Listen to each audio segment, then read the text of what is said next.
Argentina যখন 2026 বিশ্বকাপের quarter ফাইনালে ওঠার আনন্দে ভাসছে, ঠিক তখনই মাঠের বাইরে এক বিশাল আর্থিক কেলেঙ্কারির বোমায় কাঁপছে বিশ্ব চ্যাম্পিয়নরা।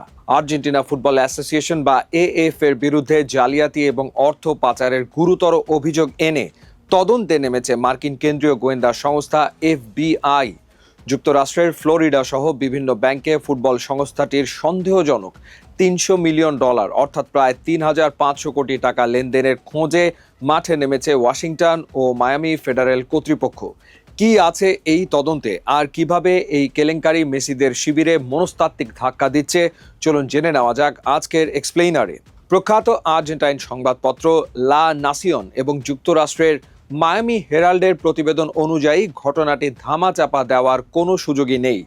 গত সপ্তাহে কেপ ভার্দের বিপক্ষে আর্জেন্টিনার ম্যাচের সময়ই এএফ এর আন্তর্জাতিক বাণিজ্য চুক্তিগুলোর মধ্যস্থতাকারী স্পোর্টস ব্যবসায়ী গুইলার্মো তোফোনিকে টানা 3 ঘন্টা জিজ্ঞাসাবাদ করেছে এফবিআই ও মার্কিন বিচার বিভাগ।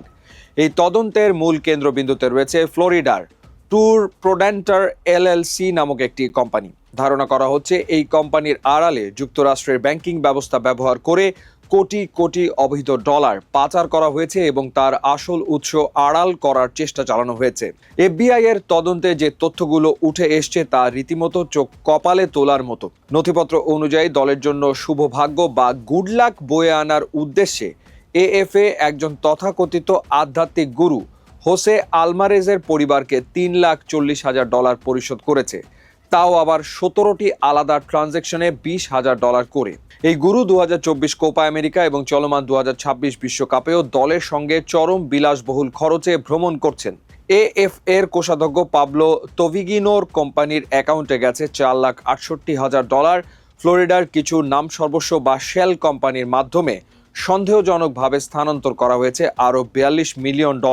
সব মিলিয়ে এখন পর্যন্ত প্রায় $90 মিলিয়ন, যা 1,000 কোটি টাকারও বেশি আর্থিক অনিয়ম হাতে নাতে ধরেছেন মার্কিন গোয়েন্দারা। এদিকে এএফএ সভাপতি ক্লাউদিও তাপিয়া বিশ্বকাপের কারণে বর্তমানে যুক্তরাষ্ট্রেই অবস্থান করছেন।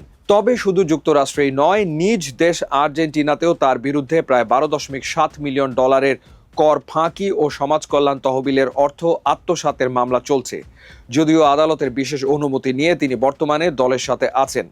মাঠের বাইরে এফবিআই এর এই তদন্তের কারণে এখন আর্জেন্টিনার ফুটবল ভবিষ্যৎ নিয়েই বড় প্রশ্ন উঠে গেছে।